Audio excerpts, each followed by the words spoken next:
Hello everybody and welcome back to ZakIsCinema. Yes, welcome back to the home to talk about movies, as you guys know here. But if you ever find yourself just kind of daydreaming about a real life apocalypse kind of happening, that way you can shelter yourself, cocoon yourself in your little bunker and just isolate for the rest of eternity and watch your old DVDs of 28 weeks later with ZakIsCinema. You know, hypothetically, of course, if you ever just daydream about isolating yourself from society, well, welcome, because we're gonna talk about isolation here with the movie 28 weeks later. So today we're gonna be doing another movie review, so let's just hop right into it. Today we're gonna be reviewing and discussing the movie 28 Weeks Later, which came out in 2007. So for director,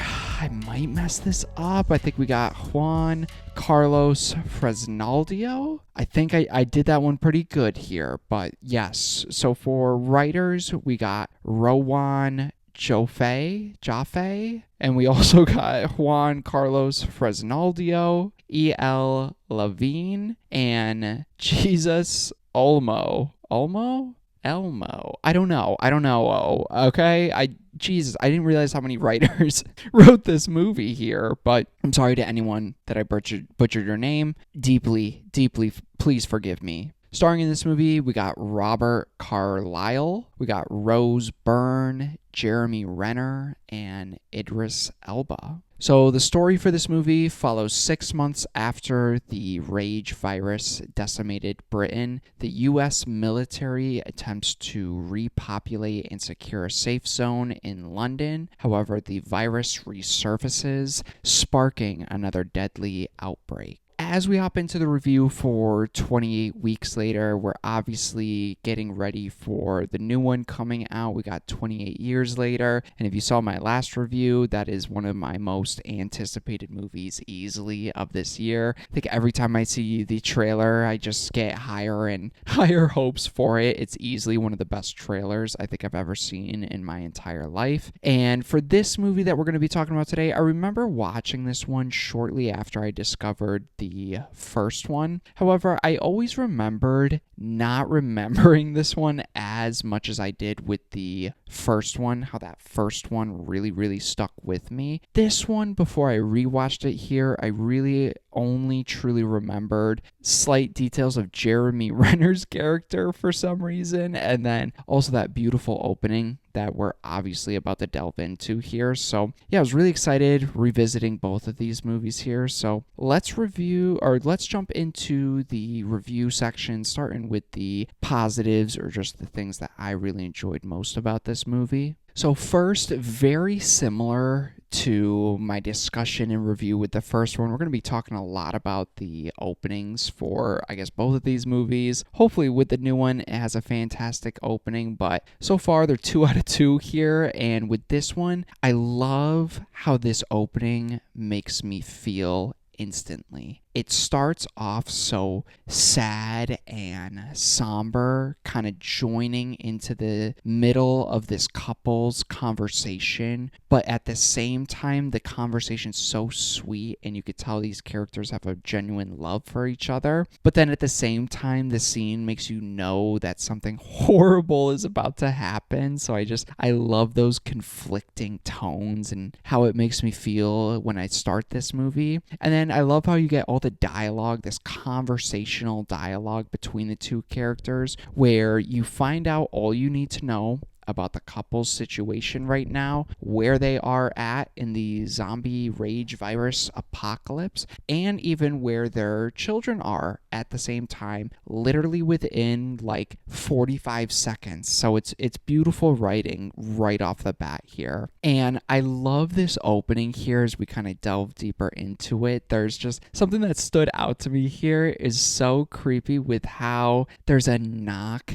at the door during a zombie apocalypse. Like when that happens in the movie and all the characters react, I'm like, oh shit, it's about to get intense right now. I know what's about to happen. But then like thinking about it, I could not imagine honestly a creepier thing than being in the middle of an apocalypse and not hearing a zombie, but hearing a human knock at at the door. I couldn't imagine. So it instantly changes from this sweet conversation between a couple to a literal knock at the door that switches how you feel in the movie instantly. Like, it's already scary enough right now. Having it, like, if somebody knocked at my door right now, I'd shit myself. I'd pack up all this shit because I'd be embarrassed. And then I might answer the door. In an apocalypse, I think it'd be even worse here. So when it starts with that, it instantly ramps up the tension, which I really enjoy here. And then as soon as that kid who was knocking on the door comes in and all the zombies that he was talking about following him come ramming and bursting through the house, I love how this movie just instantly cranks up the tension to like 110%.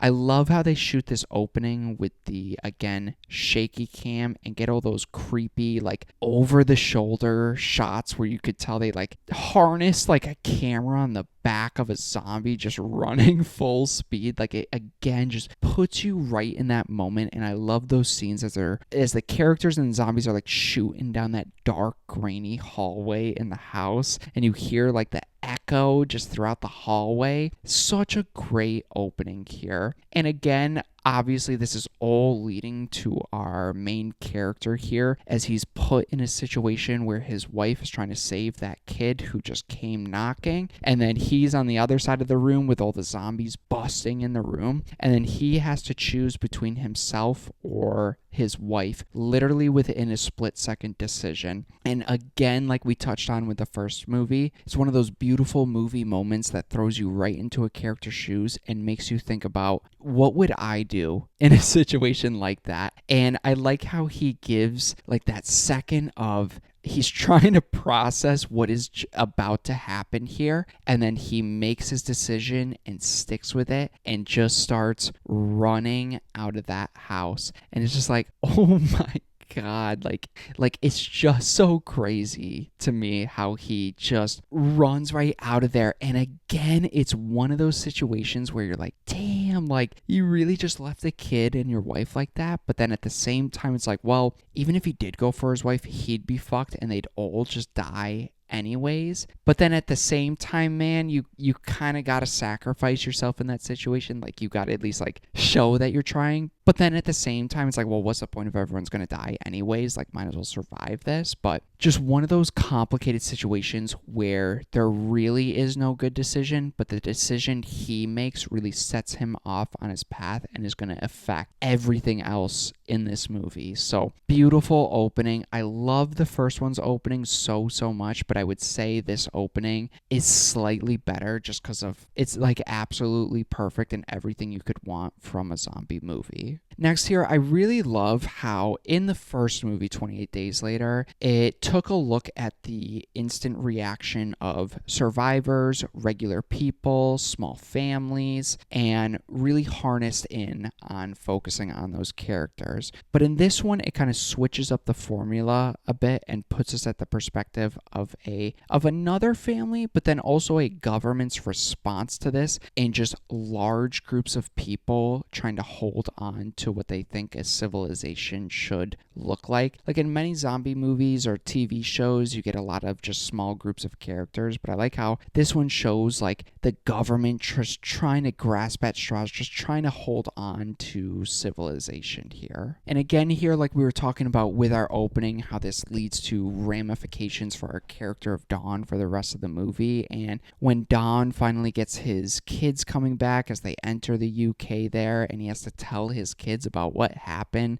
to his mom, and he changes the story slightly to make him look better, but he's also still lying to his kids and doing a horrible thing too. And it just, again, it's one of those movie moments where it throws you into a character's shoes and it's like, well, how would you handle this? Like, he shouldn't be lying to his kids, but at the same time, he cannot tell them what actually happened. But even if he did, like, they weren't there, so they'd never fully understand it. So he kind of has to lie, but that at the end of the day, he's lying. So just, I like these complex characters given complex and different moral situations here. We'll get into it. I do have my issues with some of the kid characters in the movie and some of the decisions they make, but I do really like how when the kids run off into the city here, it leads to an awesome scene where Andy is finding his mom in their old house, and she's so creepily just like barricaded herself behind the bed, and then Don finds out that his wife is alive, and you could tell by just the reaction on his face. Like, again, I couldn't imagine what I would do in a situation or how to handle a confrontation like this, or how to ever look at my kids or my wife the same way again. Like, I couldn't even imagine how you start that conversation with your wife. I mean, Don, our boy here, does the best he can by just apologizing. But like, even that'll be never enough here. And again, it introduces a cool new element, something we've seen before, yes, but it is always interesting to me where she is bitten, but she has a special type of blood where it's fighting the infection, so she can be bitten but not fully infected, but then she can still infect people by transmitting, bodily fluids to them. So it's interesting in this scene when Don confronts her or interacts with her, and it's interesting how he has that confrontation with her, and you think she's going to freak out at him, but she tells him that she loves him. But then they lean in for a kiss, and you're like, oh shit, like, I wonder if she knew she could transmit this rage virus, and that's why she did it, just to infect him and just one last fuck you as we both die here together. Or if maybe she fully understood and didn't know she could do that and genuinely just wanted to repair things with him. Like, it's just so interesting. And then again, the movie adds another twist where you think you're going to be following Don the whole time, and he dies, and the wife dies too, and it's brutal. And again, the movie does a good job at just like changing up your expectations in the best way possible. That adds to the story and plot, but also adds to the characters that we're going to be following here. So I like how, again, halfway through the movie, similar to the first one, it kind of changes things up here and flips everything on its head. And I know I touched on this in my first review here, but after watching this second one here, I have to easily say these zombies or rage-infected humans are easily my favorite zombies I've ever seen in any type of media. The way that they move so fast, turn so fast, and get infected so fast, and are so violent that they're, especially when they're turning and transforming, it easily makes this the most creepy zombie thing ever, and the worst type of zombies you could ever face in real life. And I love the detail about how blood, or if they like spit on you, if you shoot one and the blood gets on you, it can infect you too, because I feel like that makes a lot of sense. And I feel like a lot of zombie shows and media, especially The Walking Dead, don't try to bother with that because it would cause like a lot of writing issues, and I feel like they're too lazy to kind of work around stuff like this. But this movie's like, no, dude, like, if you get some of their bodily fluids on them, you're fucked. I mean, why wouldn't you be? They're infected rage people, so why wouldn't you be? And I like how it introduces that and makes the zombies a little bit more unique and complex here. We'll get into it here with my mixed and negatives, but even though I'm not the biggest fan of the brother and sister characters in the movie at least does a really good job at least making you feel bad for them, because almost everybody around them dies in a horribly tragic way, where at the end of the movie, at the end of the day, you do really feel for them here. So let's jump into my mixed. Again, similar to my first one, a little bit more like mixed positive here, but I really do think my biggest issue with this movie is when it changes its story halfway through, similar to the first one. It's just not as interesting as the first one, and it's more cliche than the first one. Like, I think the first one starts off great and then turns into something deeper and even better, when this movie starts off as really good and great, but then switches to something that I feel like I've seen before. It's a well done version of that, but it just reminds me of other stuff I've seen before, which inherently is a little disappointing here. And like I said, even though I don't find how this plot kind of switches into following the kids' characters after their parents are killed off, and it's essentially just a small group of characters just trying to get out of the city, and I don't find it as interesting. Like I said, it's still a very, very well done version of this type of story you've seen before. It's intense. They got some great scenes in there, and the pacing's really good, so it is well done, but it is just kind of more of a cliche version of things you've seen before. I do really love the scene here where the kids are down in, I think, in another subway, actually, and then their dad, Don, finds them while being infected, and his daughter has to shoot him, and that's when we all find out Andy is actually immune and has that special blood, so it makes them a little bit more interesting, and it just adds more to the story, and it's a cool way to find out that he's actually immune by literally testing it out here. But I always just found that their dad character being this infected zombie, somehow shooting off from the other zombies and finding his kids, a little just kind of cheesy. And at the same time, it is interesting because you're like, well, these aren't necessarily zombies, more so rage infected humans. I mean, very similar to zombies, so it makes sense that they'd have a little more humanity, maybe a little bit more emotion, but just like the way that he could track down his kids, I don't know, it just kind of, it comes off as a little goofy, and I never really enjoyed that, if that makes sense here. And let's jump into my negatives here, or the things that I just didn't enjoy all too much. I do think this movie is one of those movies where it kind of blows its load in the opening scene here, like that amazing opening scene, and I feel like the rest of the movie never really gets to the heights of that opening scene, so I'm just always kind of left like, yeah, it's really good, but it never reached that opening scene here. So it's a movie where it just kind of blows its load in the beginning here. And again here, I know I kind of touched on it in my mix, but as it kind of like switches, like I love the opening, very gritty opening full of tension and chaos, and then it switches into the community city where it never feels to me as interesting as it could be, and kind of goes that more cliche route of, oh, look it, we found some people that are immune. Oh, well, why are they immune? Well, they got special blood and we got to save them because they could save humanity. Like it never really reaches its full potential, and I feel like I would much rather have seen more of the government's perspective of them really just trying to, like, what they would do in a situation like this, just trying to grasp onto civilization and seeing it more from their perspective. So I feel like that community civilization aspect never reaches the full potential like what I thought it could after it was set up, if that makes sense. And again here with the kid characters, they're not all that interesting. Like you feel for these kids, but they just don't do a lot to make the individual characters interesting or all that likable. Like literally their first day there, they don't listen to any of the rules and literally just run out of the city and escape into the city that's supposed to be blocked off here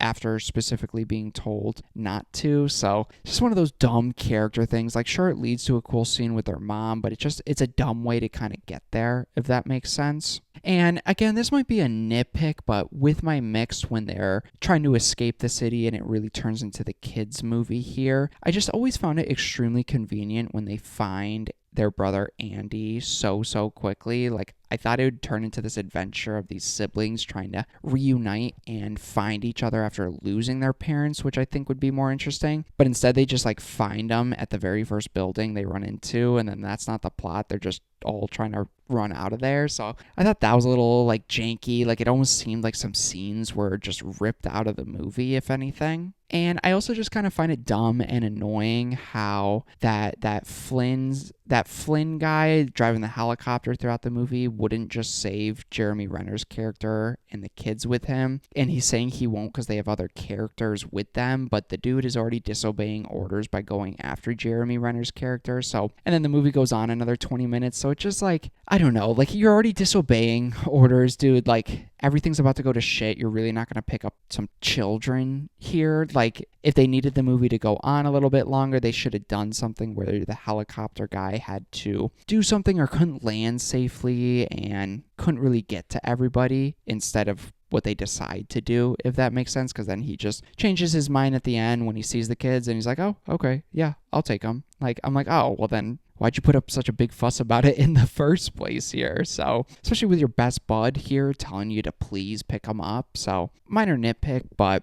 still kind of bothered me here. But I would say overall, despite some of my more specific concerns and negatives here, despite it not being as thought-provoking and with as many themes and messages as our first movie, this is still a really great, fantastic, more straightforward zombie movie and one of the better versions of that in its genre. So if you like just a straightforward action, carnage-filled zombie movie, I think you might like this one. But if you want something a little bit more deeper that isn't necessarily solely focused on the zombies, I think you might like the first one. But I appreciate how these movies feel so similar, yet offer two different experiences at the same time. With that in mind, my rating would be yes, just like with the first one. Thank you for noticing. I do own this on widescreen DVD here. So for my rating, I will upgrade this. I will add this to my collection. It'll always be a part of my collection because